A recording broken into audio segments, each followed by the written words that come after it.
Vaidyba prasideda ne nuo vaidybos. Mes turime išsilaisvinti, turime pažinti save, kad galėtume suprasti ir kurti kitą žmogų. Laviname esamus įgūdžius ir ieškome naujų, tokių, apie kuriuos retai susimąstome arba nežinome, kad turime, nežinome, kad galime. Pamokų metu gilinamės į save, savo kalbą, mintis, emocijas, kūną. Su kiekviena pamoka mes, mokytojai, matome mokinio pažangą. Rezultatas gali būti arba geras, arba geresnis. Jis niekada nebus blogas, tačiau geras jis bus tiek, kiek šią dieną esi pajėgus. O svarbiausia, kiek ir kaip dalyvavai mokymosi procese. Dažnas atvejis, kai galvojama, jog vaidinti tai tiesiog gauti scenarijų ir iš karto keliauti į sceną. O ką ten daryti? Kaip ten daryti? Kodėl? Dažnai teisingas atsakymas – neskubėti. Neskubėti ieškoti, analizuoti, mokytis, tobulėti. Kiekvienas mes turime trukdžių, kurie dažnai atrodo tarsi iš niekur atsiranda ir pakiša mums koją. Mes bijome.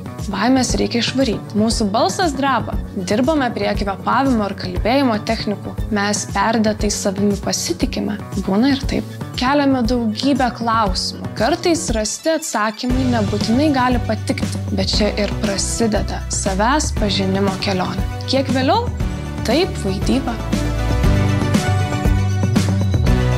Aktorius yra kūrėjas, bet dar svarbiau jis žmogus. Nuoširdus, atviras, drąsus, santūrus. O tai nėra lengva užduotis. Todėl pirmiausia, Inciti mokykla ugdo asmenybę, kuri geba klausyti, jausti, matyti, analizuoti, ieškoti, atrasti.